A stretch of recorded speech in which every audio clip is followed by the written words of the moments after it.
A continuación presentamos la práctica sobre redes en serie.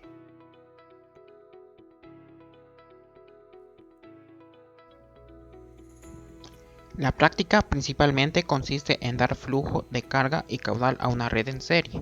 Una vez que el flujo circule por la red, proceder a medir las presiones y caudales a través del uso de sensores electrónicos colocados en diferentes puntos y tramos de la red.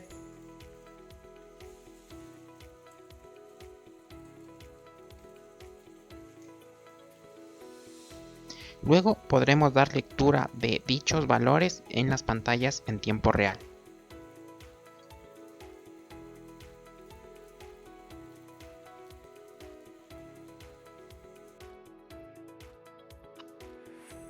El objetivo general de esa práctica consiste en observar el comportamiento hidráulico de los sistemas de tuberías en serie. Como objetivos específicos tenemos 1. Medir los caudales y las presiones en los sistemas de tuberías en serie a través del uso de sensores electrónicos. 2. Calcular mediante la fórmula de Darcy-Weisbach las pérdidas por fricción en los sistemas de tuberías en serie. 3. Comparar la presión final del sistema calculado con la medición del último sensor.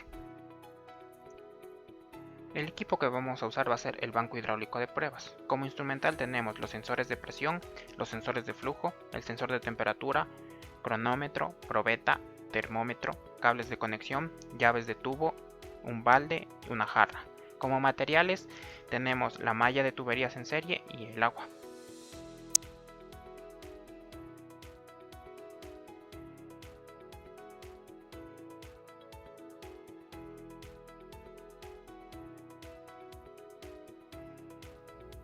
Esta será la red en serie analizada. El flujo circulará desde el punto A y saldrá por el punto H. La enumeración vista en la imagen corresponde al listado de accesorios.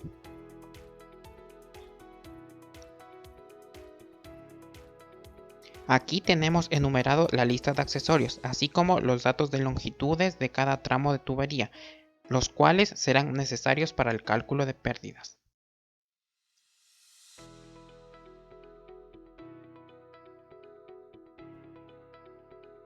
Metodología. Paso 1. Realizamos el montaje del sistema de tuberías en serie. Previamente debemos tomar en cuenta en qué partes vamos a instalar los sensores de presión y caudal.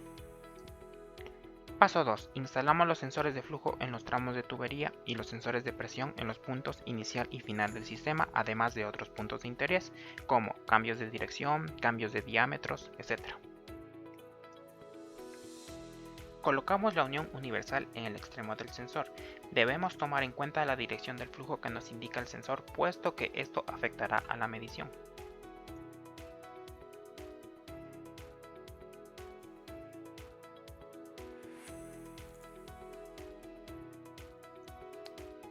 Después colocamos el otro extremo del sensor en la unión con la tubería y ajustamos adecuadamente.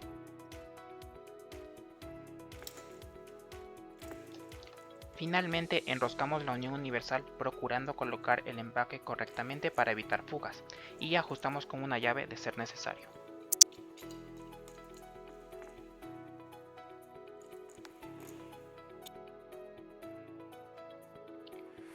Colocamos el sensor de presión en la T de la tubería y ajustamos con una llave. Debemos tomar en cuenta que la rosca del sensor es de media pulgada.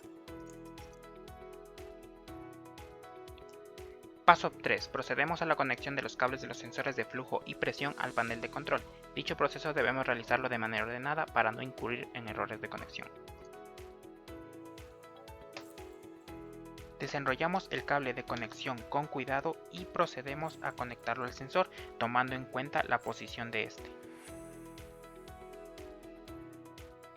Luego conectamos el otro extremo del cable al panel de control y ajustamos la arandela.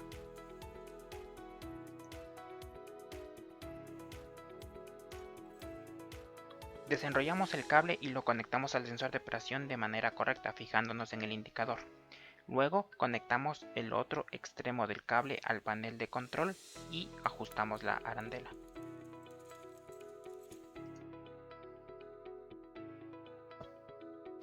Paso 4. Debemos establecer el número de sensores usados en las tablas 2 y 3 del registro de datos. Además, necesitamos identificar y definir información referente a la malla, tales como diámetro nominal, espesor, presión de trabajo, material y accesorios usados en las tablas 4 y 5. Luego tenemos que realizar una isometría del sistema en la tabla 6 y enumerar los nodos de la malla. Entonces, llenamos la tabla 2 con el número de los sensores de caudal usados y la tabla número 3 con los sensores de presión. Luego llenamos la tabla número 4 con los datos de las tuberías. En la tabla número 5 colocamos los datos de los accesorios para encontrar el factor de longitud equivalente de cada uno.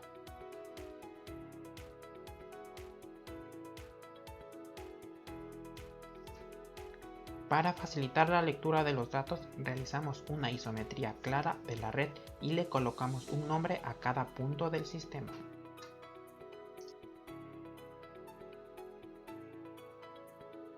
Paso 5. Conectamos el suministro de agua al tanque de almacenamiento y esperamos que se llene al máximo de su capacidad.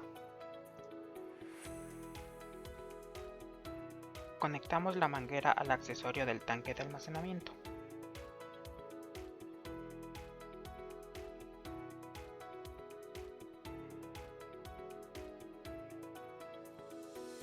Luego procedemos a ajustar la abrazadera correctamente.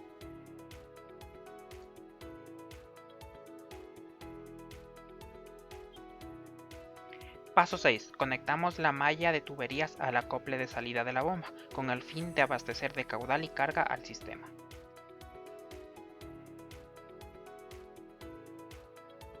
Conectamos la malla al acople de salida de la bomba.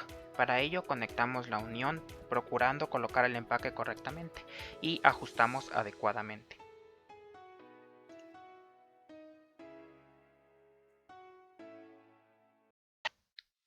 Paso 7. Encendemos el equipo y pulsamos los botones P1, P5, P6, P10 y Q1, Q5 para iniciar las lecturas de presión y caudal.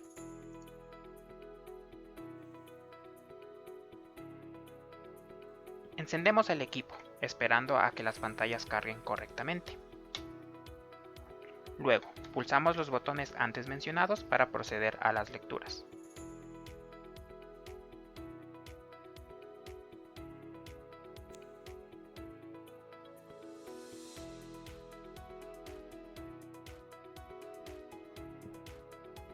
Paso 8. Encendemos la bomba y regulamos el caudal con ayuda del dimmer instalado en el panel de control.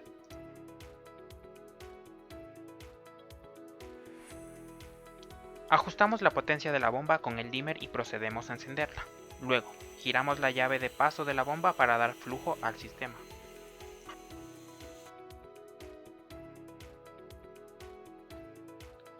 Paso 9. Una vez regulado el caudal, procedemos a la toma de los datos iniciales, tales como la presión estática y el caudal. Estos datos serán registrados en las tablas 7 y 8 respectivamente. Luego, registramos los datos de presión y caudal identificados en los nodos y en los tramos en la tabla 9. También debemos realizar el cálculo de la velocidad y el número de Reynolds.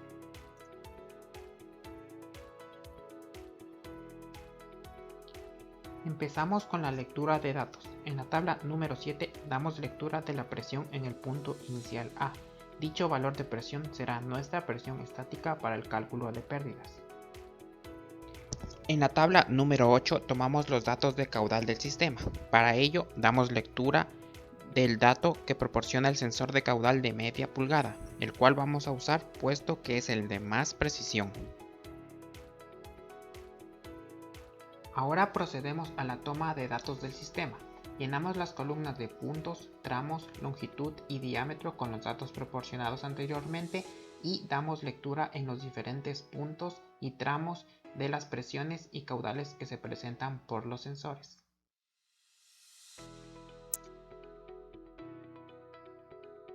Paso 10. Debemos realizar el aforo volumétrico en el final del sistema y registrarlo en la tabla 10. Realizamos el aforo volumétrico en el final del sistema. Para ello debemos usar el balde y el cronómetro.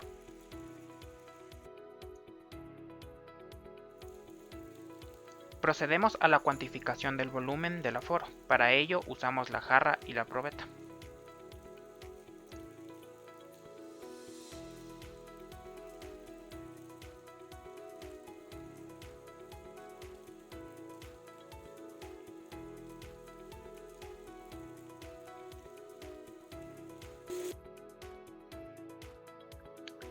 Paso 11.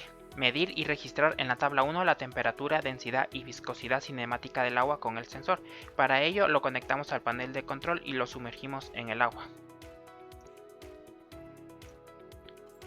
Sacamos el sensor de temperatura de su caja. Conectamos el extremo del cable al panel de control y ajustamos la arandela. Luego sumergimos el sensor en el agua.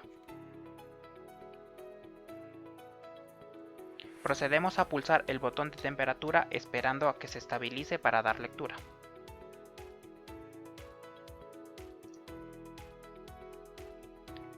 Paso 12. Medimos y registramos en la tabla 1 la temperatura, densidad y viscosidad cinemática del agua con el termómetro convencional. Sumergimos el termómetro convencional en el agua y esperamos a que dé lectura.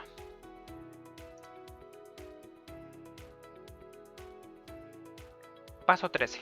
Realizamos la comparación y la determinación del error entre las mediciones de caudal y temperatura en las tablas 11 y 12 respectivamente.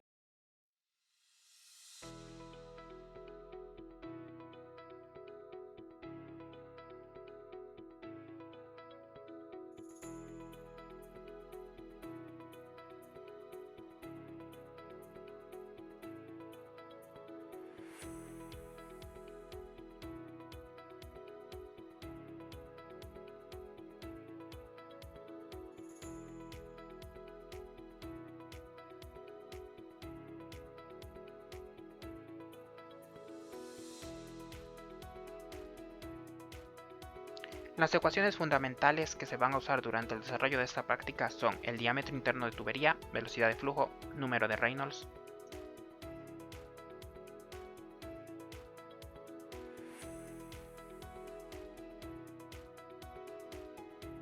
el cálculo de pérdidas de energía a través del uso de la ecuación de Darcy-Weisbach y el cálculo del factor de fricción con la correlación de Pavlov.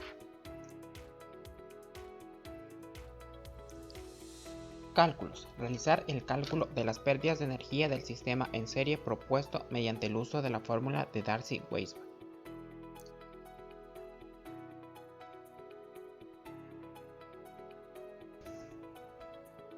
Aquí podemos ver un ejemplo de cálculo de la red en serie. Para el cálculo de pérdidas tomaremos el caudal aforado como el caudal que circulará por la red y el que usaremos para su resolución. Debemos obtener las presiones en los diferentes puntos de la red.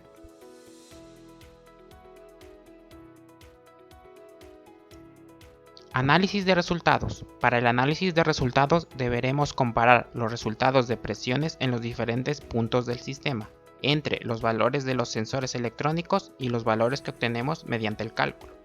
Para ello obtendremos un porcentaje de error entre estos y daremos una conclusión de los resultados obtenidos.